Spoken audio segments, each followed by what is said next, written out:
You're listening to a Mamamia podcast. Mamamia acknowledges the traditional owners of land and waters that this podcast is recorded on.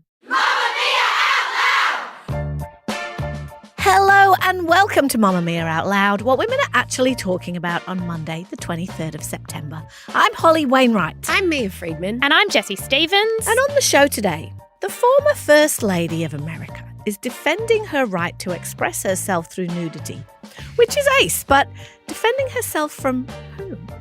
Also, there's a surge in breast surgery among young women, but it's breast reductions, not enlargements, that are on the rise. Why is that? Also, Take It Down. One of the biggest celebrity media brands just bowed to pressure to remove a video interview with a very famous actress. But first, Jessie. Last week, thousands of pages and other wireless devices simultaneously exploded across Lebanon and parts of Syria. It began on Tuesday as thousands of handheld electronic pages, which had been distributed by Hezbollah, exploded on busy streets. To back up for a moment, Hezbollah is a designated terrorist organisation and they control the most powerful armed force in Lebanon. The assault continued Wednesday with more devices detonating, including two-way radios. As the Washington Post put it, the attack was unlike any other in size and scope, turning everyday devices into weapons of war. At least 32 people, including 2 children, reports vary between 2 and 4 children, were killed and thousands more were injured. Many of the explosions happened in the vicinity of large crowds. Hezbollah has said this was an attack by Israel, but so far Israeli officials have declined to comment. Hezbollah has vowed retaliation.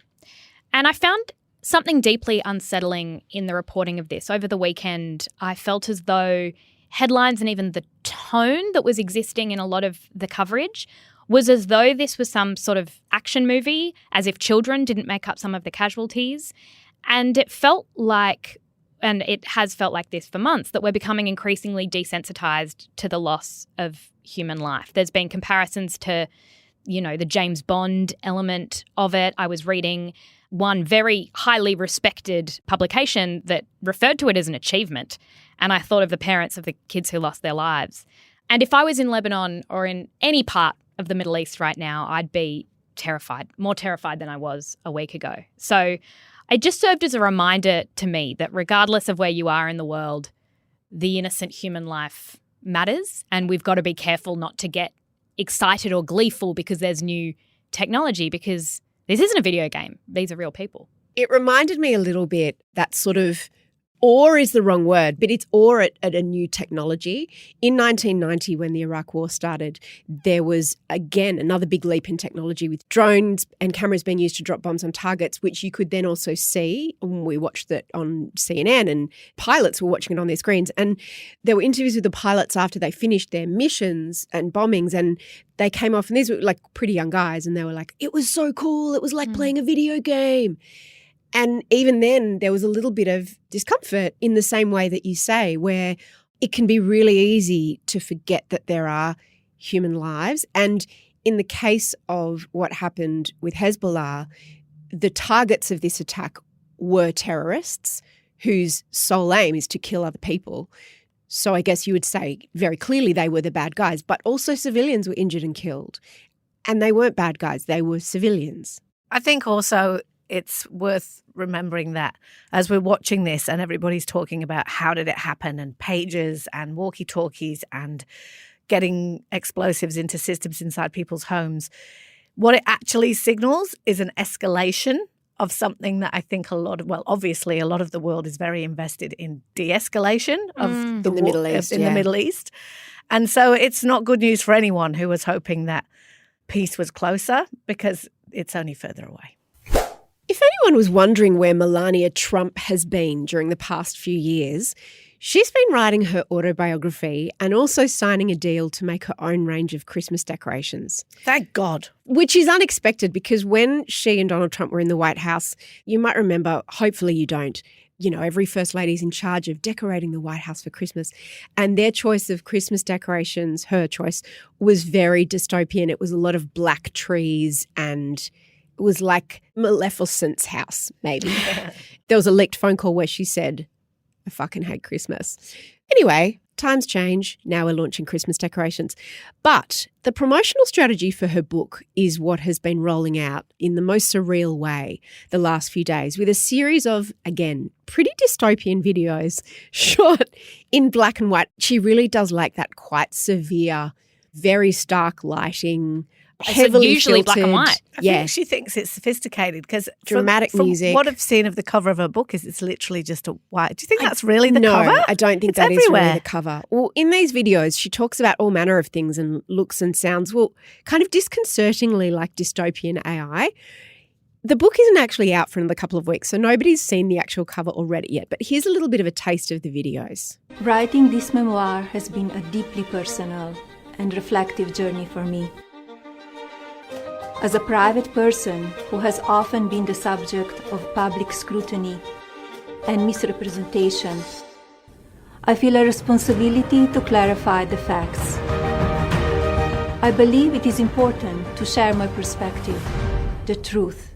But the title of one of these videos in particular that I didn't play just then stands out, and it is, "Why do I stand proudly behind my nude modelling work?" So you know it's going to be really excellent before you even hit play on this one. Here's a little bit of what she says in that video. Why do I stand proudly behind my nude modeling work? The more pressing question is, why has the media chosen to scrutinize my celebration of the human form in a fashion photo shoot? Are we no longer able to appreciate the beauty of the human body? Throughout history, master artists have revered the human shape, evoking profound emotions and admiration. We should honor our bodies and embrace the timeless tradition of using art as a powerful means of self-expression. While she was talking, that voiceover on the video, there were all pictures of like famous works of art by famous artists like Michelangelo and Cézanne. And she didn't actually show her pictures, but she posed naked for a French adult magazine in 1995 and for British GQ in 2000.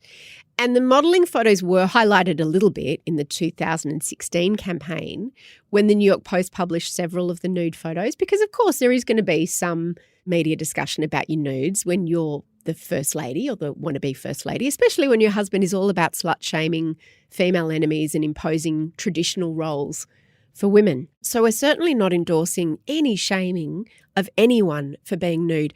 But what's interesting is that she's answering a question that nobody was asking, and it's puzzling. Holly, what's going on? So apparently Melania has asked for the rights for those images to include in her memoir. So she wants you to know. She wants to republish them. She wants you to know that those nudes are going to be in her book. So is she going full Emrata? I think she's going full Emrata. But also, I am obsessed with Melania Trump. Why? Because say what you like about Donald Trump, and we have said many things about Donald Trump, his era of political assent in the US has ripped up so many conventions, all the sort of things that we used to insist on from politicians, like that they at least pretend to be a nice sort of human being, didn't go around saying things like grab 'em by the pussy and insisting that elections that you lost, that you actually won, and all those things that we used to think, oh, that's not very presidential. Yeah, things like fidelity and all that's gone. Lack of nudity in first And ladies. you could argue, Not being a felon. but you could argue that all that, through some lenses, you could say it's quite refreshing, because American presidents have got away with a whole lot of shit for a lot of time, but they always had to pretend that they had this lovely wife by their side who adored them, happy family, blah, blah, blah. Melania barely even pretends to live with him, like him, sleep with him, certainly not. Hang around him, hold his hand. I think she obviously has, I mean, I know this is speculation, but a lot of people say a certain amount of agreed appearances are in their thing. The contract's quite well known. So she's like, you know, I know you do kind of need a wife by your side as you're running for president. We're not going to do this in a conventional way. I'll just turn up on these particular dates. The book is great. It's released on October the 8th, which is less than a month before the presidential election. Now, again... Have you seen it? No, I mean, it sounds great from this. Like, such a good idea. You're like, I'm going to publish a memoir a month before my husband's running for president. Why is it a good idea? It's just hilarious. Yeah, it's just hilarious. Mm. Because the thing that the Trumps are great at is grifting.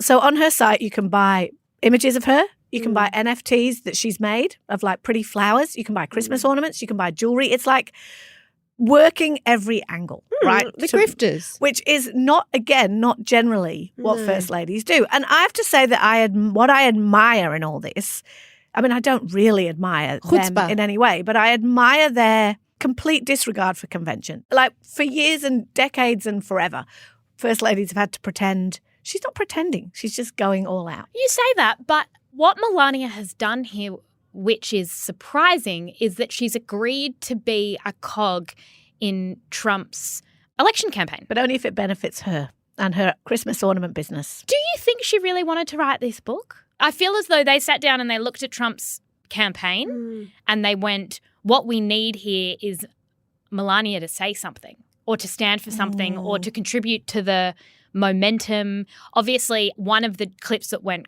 quite viral was the one where she is suggesting that there was more to the assassination attempt, and she shares the family perspective that he's someone who, he's a father and he's a husband and how much it hurt. What she's doing, at least in this promotion, is humanizing him. I don't think so, though. Do you know what I mean? Like, maybe that might be a strategy if it was a completely different strategy. No, she's talking more from the videos that have been released so far. It's more talking politically, because she's like, in 2020, the election happened and it changed everything. Gasoline prices, cost of living. And it's like, that's not the perspective that I would be most interested in from you. And look, there's also a long history of First Ladies and former First Ladies writing their story, and they absolutely should, because their perspective is interesting. Hillary Clinton just released a book this week. Yeah, but also it's a tricky comparison. Michelle Obama, her extraordinary book, Becoming, which is one of the top-selling nonfiction books of all time.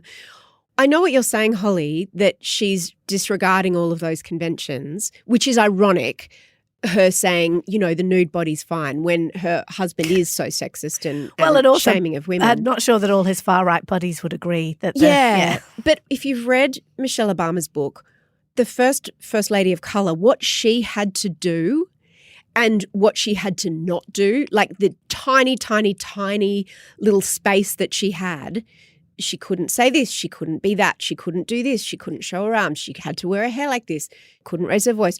All of these things, and I guess the same could be said for Barack Obama compared to Donald Trump. As the first black couple, compared to them, it's just not fair. Like, the double standards are just...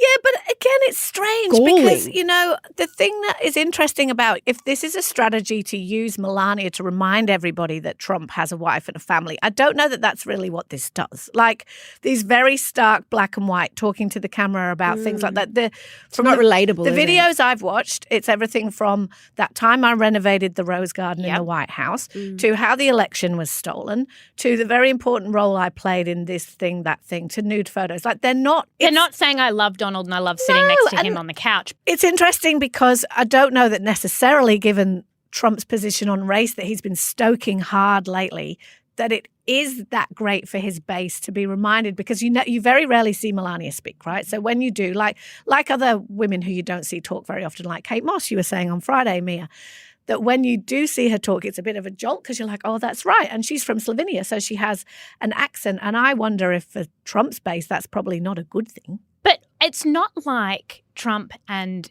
his team are going to be surprised that Melania of course not. And I think it's worth noting as well that Donald Trump has said he has not had time to read it. Bless him. He hasn't had time to read it, but he says you should read it unless there are bad things about me in it, and then don't. I see it as positioning Melania, because there's got to be strategy behind this. I'm sorry, but you're not getting a book written by Melania. There isn't always strategy. Like, remember when she wore but that... you don't self-publish. But do you remember when she wore that jacket and it said, frankly, I don't care, or whatever it was, when she was going to the border to see the kids in the cages? But she said, and I'm trying to take this from like a perspective of a Republican or someone who supports his family, because let's not forget, half of Americans do. She said that message was for all the media criticising her, and she took the jacket off before she saw the children, and that was a way to signal to the media. And she also, the most human I've ever heard Melania sound, and I don't mean in any way the way she speaks, but in terms of what she's saying, is in the leaked phone call that we referenced earlier where she said, who gives a fuck about Christmas? She was complaining about the criticism that she gets in the media and she did sound like an actual human being. And she was saying, they don't care what I think about those children. They don't care about this or that. They want me to give an interview to Fox. I don't want to give an interview to Fox. I think that Melania is much harder to manage and handle and put in a neat little box for Trump than a lot of other first ladies. See, I think that when they came up with a plan and they came up with what Trump's campaign would look like, this was part of the strategy. This was very much part of the strategy. And there were things that are intentionally, like, for example, the framing of Melania as a mother and her talking about loving motherhood. I think that's important for a first lady. Where does the selling of ornaments and jewellery fit into that? Oh, well, I guess it's grift. Is it grift? Or is it what do you think? Well, it's just not raising brand. money for anyone. It's not. But a lot of people release books and they're not raising money. No, I mean the Christmas ornaments. The Christmas ornaments is pure grift. But what I love about Melania, the only thing, is that she's been quiet quitting since before that was even a thing. Yes. She's been quiet quitting her role as a wife. She hates all this stuff. Quiet quit as a first lady. Pretty much the only achievement she had was redesigning the Rose Garden and her Be Best campaign, which actually no one could understand what it was for and what it meant. So I think by all objective measures, she was pretty an effective first lady. And yet everyone expected her to split with him after they left the White House. That's why I find she didn't. So she obviously signed on for a new term. Isn't very quiet quitting of her. This is a divergent from what That's we're leaning in. Again, I don't think it's good strategy to have the First Lady release a book 1 month before the election. I think you wait for that because it could be, depending on what was in that book, and there isn't going to be anything salacious in the book apart from the nude photos, which will be fun. If there was anything salacious in it, it pulls focus, it's distracting, da-da-da-da-da. In a conventional campaign, that would all come later. You don't want that to happen. This is what I mean about them, is that they just do these crazy things. And I think that Melania, my read on her is always reading and watching things about supermodels and all that, and that era of time when she started dating Trump and married Trump. I don't think this is what she ever signed up for, right? She thought, I'm marrying a rich dude. I'm going to get to live in my fancy house in New York and have my child and just basically be a rich lady in New York. She didn't sign up for any of this. And you can tell how much she hates it all the time. And I don't know, I find that kind of appealing. Outlouders, if you want to stay up to date with what's happening in the US, there's two types of people. The ones who are living for election coverage and the ones who do not want to hear a word of it. Now's a great time to become a subscriber because every week we've been inviting a friend of the pod, the incredibly knowledgeable Amelia Lester, onto the show to unpack everything in US politics. I could listen to her for days. You can listen to all of those episodes. There'll be another one coming this week via the link in our show notes. The challenges and rewards of motherhood, from sleepless nights to joyful milestones, bring immense fulfillment which only a mother understands. Mamamia out loud! Yoga boobs, fashion boobs, the desire for a braless summer. According to the New York Times, small breasts have newfound power and they are all the rage in the clinics of cosmetic surgeons. In the US, the biggest increase in people who are getting breast reductions is in women under 30. But this rise isn't just happening overseas. Last year, it was reported that breast reductions in Australia had tripled over the 3 years before, and there has been a push to make the surgery more accessible through Medicare. I believe it covers some of the surgery, that's if it's causing other health issues, but there's still a considerable gap. The New York Times reports that patients used to ask for C cups. With reduction, it was like, I want my C cup. And now they're more likely to request a B cup. Many of the patients are young postpartum mothers. The writer, Elisa Miller, concludes, to decide to reduce them, to make them lighter, smaller, easier to carry and cover, more discreet, can be seen as an act of self-love and empowerment. A woman's prioritisation, finally, of her own comfort and independence over what others have traditionally found sexy. She writes that, on the other hand, it can be interpreted as self-loathing, an agreement with a sexist culture that can also regard larger breasts that aren't youthfully round and upright as repulsive, droopy, flabby, jiggly, hard to contain. Holly, why do you think that small breasts are everywhere? Don't you just love it when it's arbitrarily decided that parts of our bodies are out of fashion? Yeah. And it just happens all the time. Just deal with that. Those boobs are not on trend. Sort them out, won't you? But if we are accepting the fact that there are body trends and that women are adhering to them, I reckon this fits with two trends at the moment. The fact that younger women in particular want smaller boobs. A move away from the Kardashian body and all the things that come along with that, the curves, we've seen it a lot on red carpets, and we've seen it in that we're kind of moving back culturally towards a skinny size 0 aesthetic, and that's much cooler. And then possibly a little more positively, I'd say the other trend is women giving fewer Fs about the male gaze. We've talked a lot about how all the cool artists are young females at the minute.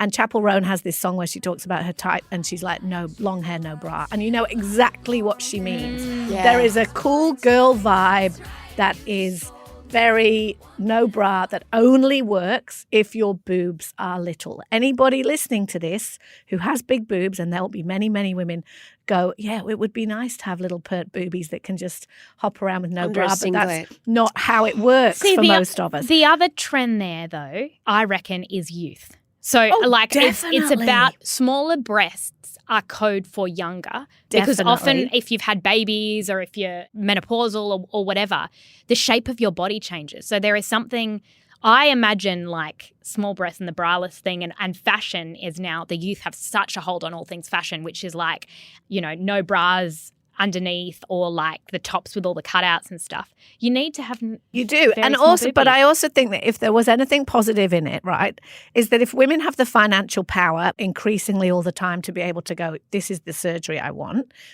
it could be seen as somehow positive that it's not this male fantasy of like bigger, bigger, bigger. It's more like, I know that having big boobs is, I don't mean I mean one. I know that big boobs can come with a lot of pain, discomfort, hoiking them around, having men stare at them all the time. You know what I'd like? Smaller boobs. It's interesting when you ask women what they want and they've got the power to have it, they'll often say something different.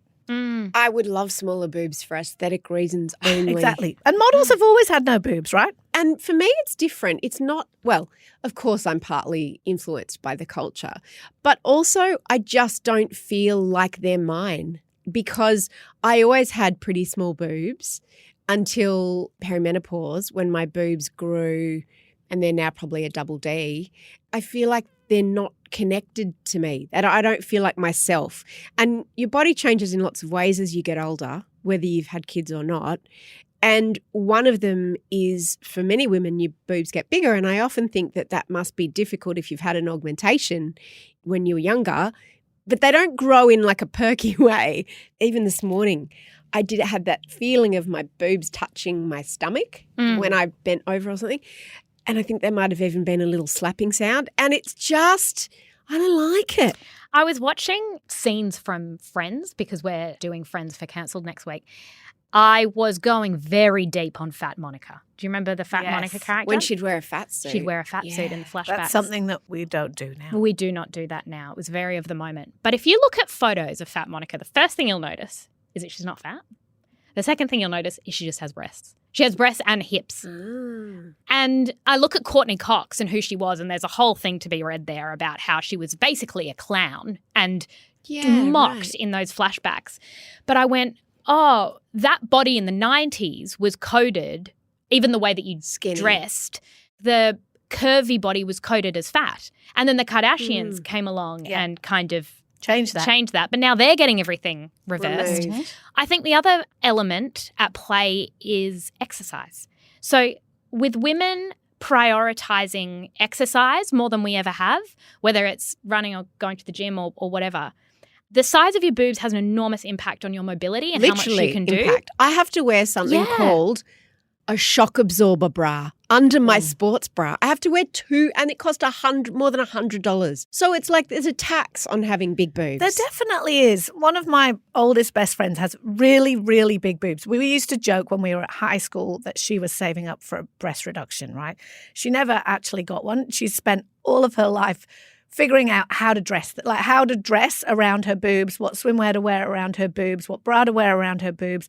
Like, Any conversation like this would drive her nuts because she'd be like, you don't understand. Like, boobs aren't just these fun things. If you've got really big boobs, it impacts all kinds of things and is very expensive.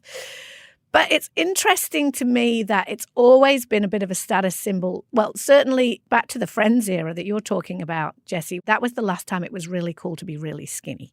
If you watch TV from that time, late 90s, early noughties, it was size 0, it was tiny skinny, it was no bra, it was visible nipples, it was cool to be skinny. And we're back there, apparently. When you lose weight, your boobs shrink quite dramatically, and that immediately gives you a very different look in your clothes.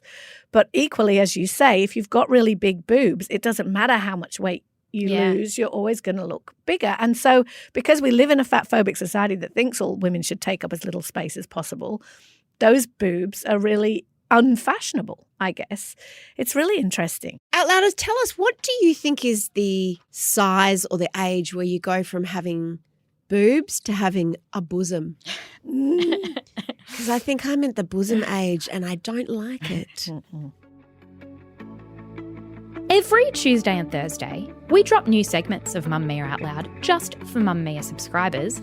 Follow the link in the show notes to get your daily dose of Out Loud, and a big thank you to all our current subscribers.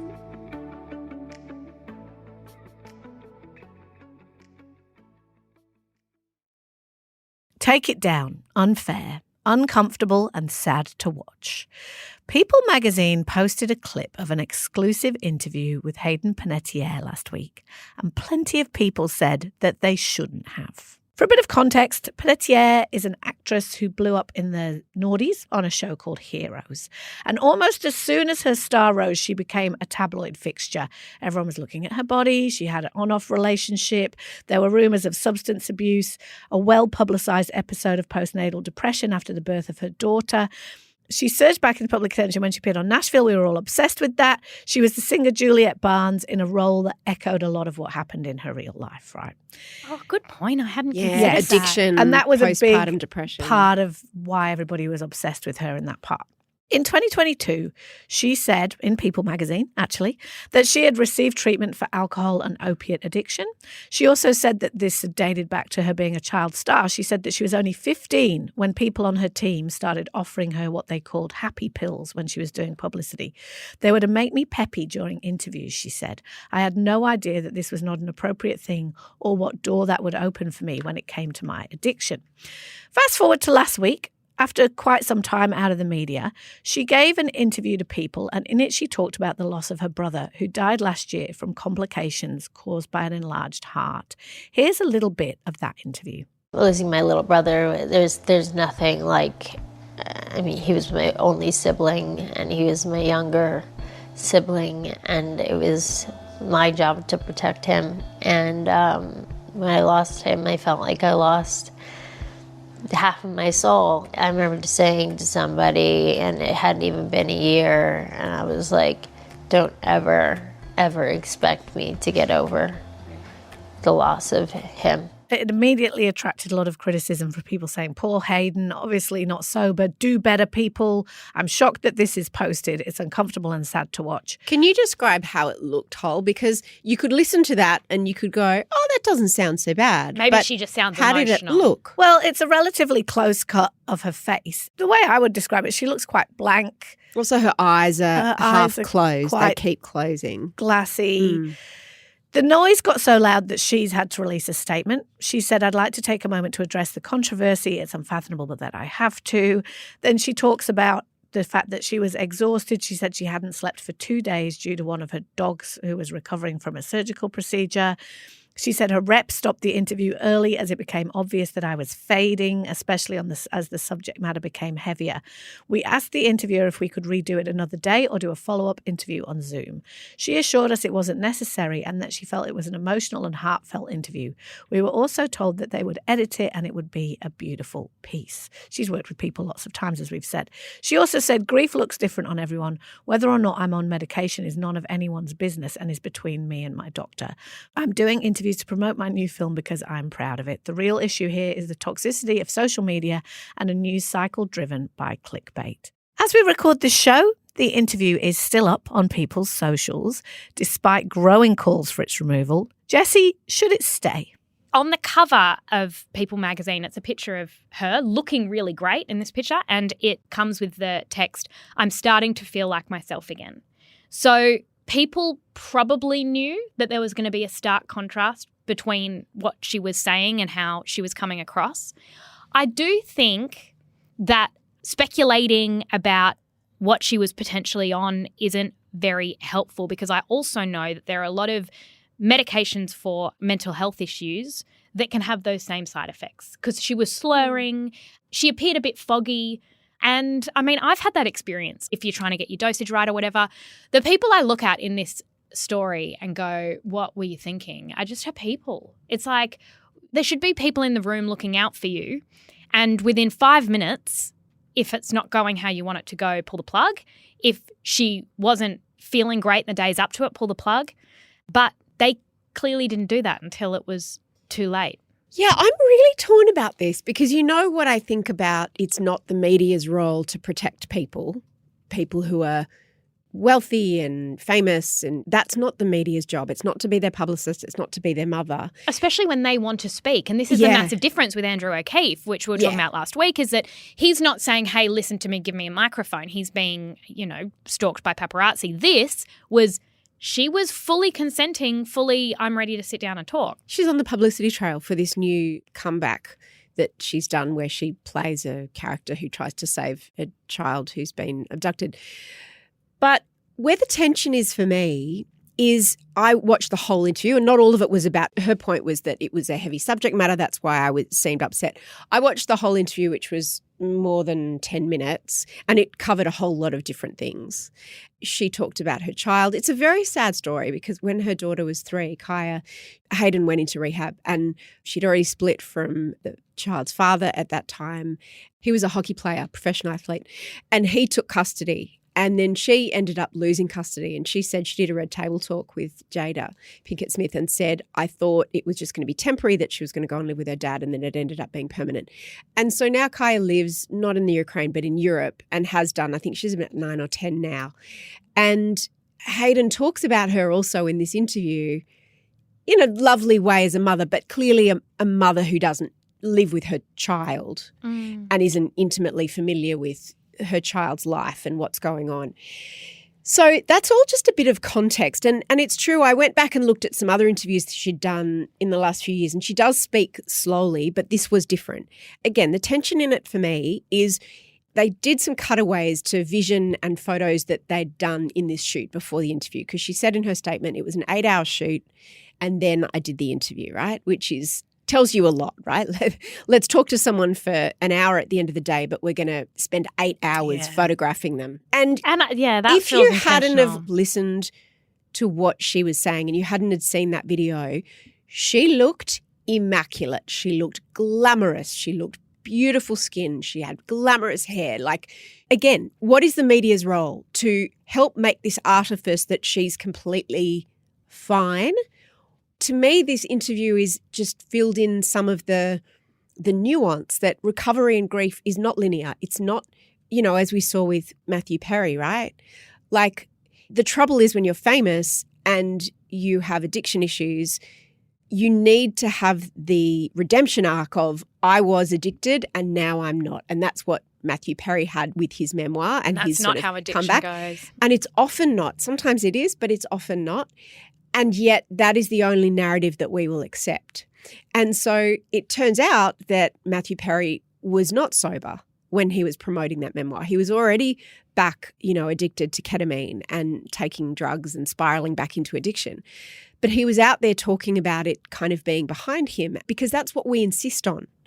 People magazine is not a gossipy title. They always work very much on the side of the star, on the side of publicists. She would have had approval. So I think, like, not on that video, she said she would have didn't. would have had approval on the cover, no question. Probably in some ways. I mean, People magazine is also, when Britney Spears' memoir came out, they did the whole photo shoot with Britney. No interview, no video. So it's like, are they enablers to help rehabilitate the image of these stars?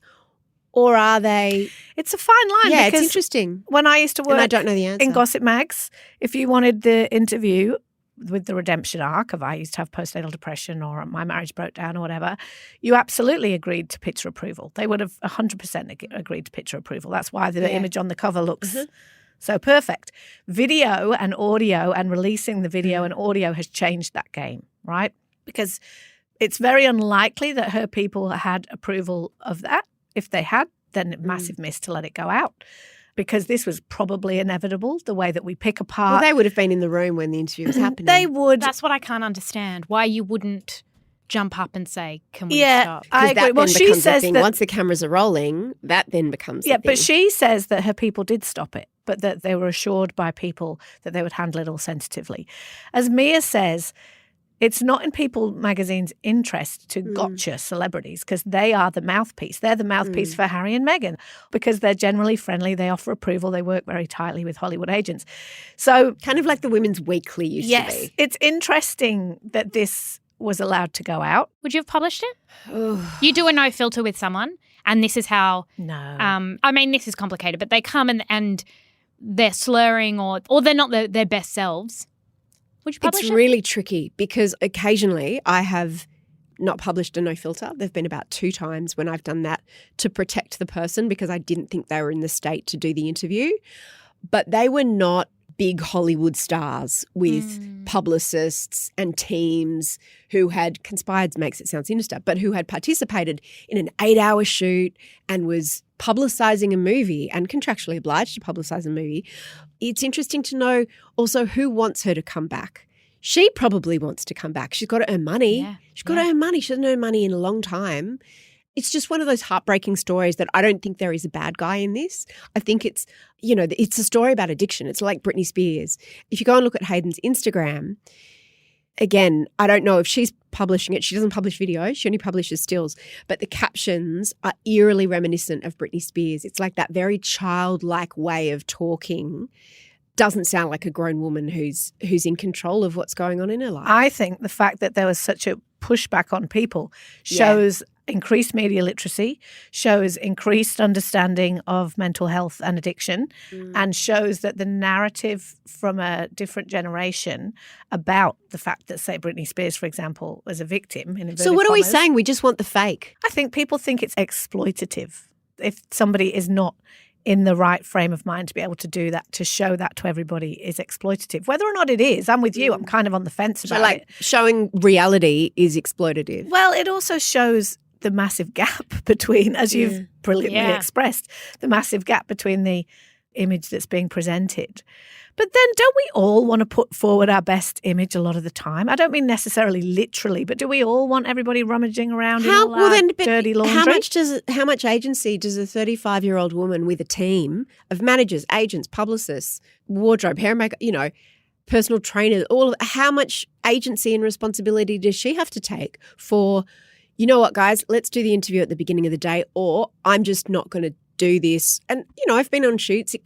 I'm not like that, but it can be hard, but you do have some agency. It's not the publication's job or the media organisation's job to take care of you or to make you look a way that's not true. It's tricky. Look, that was going to be all we had time for, but there's an urgent question I have for Mia. In case you missed it, barrel jeans are a big thing at the moment, which are, well, Mia, explain to us in your fashion language what barrel jeans are. Disgusting.